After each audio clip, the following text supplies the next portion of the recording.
আসসালামু আলাইকুম রহমতুল্লাহ। আপনি কি সত্যি মানুষ চেনেন? আচ্ছা, মানুষের রং কত প্রকার ও কী কী? আবার অনেকেই বলেন আমি মানুষ চিনতে ভুল করি না।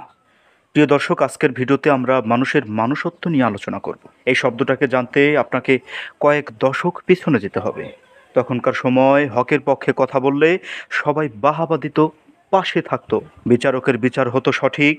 তখনকার শিক্ষা এবং শিক্ষকদের মানুষ অনেক ভালোবাসতো। কি ভাবছেন এই কথা কি মিথ্যা? চলুন গভীরে যাই। আপনার সমাজে আপনি কি সঠিক সত্য কথা বলতে পারেন? নিশ্চয়ই পারেন না।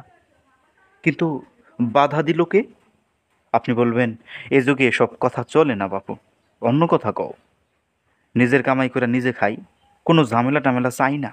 এখন আপনি বলেন, যদি রিজিক দাতা রব হয় তবে ভয় পান কাকে?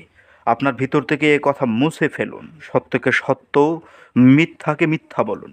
ও, আপনাকে মানুষ বেয়াদব বলবে, লাঞ্ছিত হবেন। মূলত এ কথার জন্যই এ জাতির পরিবর্তন অসম্ভব। আচ্ছা, তাহলে কি মানুষের মানুষত্ব বিক্রি হয়ে গেছে? না, হয় নাই।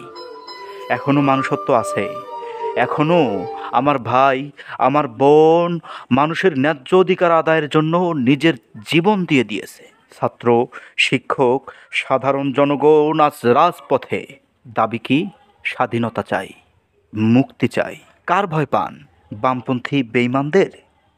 ওরা কারা, যার জন্য এত ভয় পান, এত প্রাণ হলো বিসর্জন? কবে হবে মুক্তি? কবে হবে ন্যায্য অধিকার আদায়?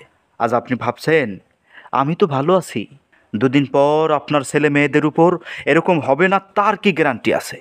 আল্লামা সাইদি বলেছিলেন, উত্তরে কালো মেঘ ছেয়ে আছে, সাবধান হও, জেগে ওঠো, নইলে সবাই ধ্বংস হয়ে যাবে। আজ তো পরিপূর্ণভাবে এ কথা সত্যি হলো। আসুন ঘুম থেকে জেগে উঠি, স্বাধীনতার জন্য নিজেকে বিলিয়ে দেই। আবু সাইদ মুগ্ধ যেভাবে নিজের জীবন বিলিয়ে দিয়েছেন মানুষের স্বাধীনতার জন্য, আসুন আমরাও সেই পথ ধরি। নিজের স্বাধীনতার জন্য নিজেকে বিসর্জন হলেও দিয়ে দেই। ধন্যবাদ।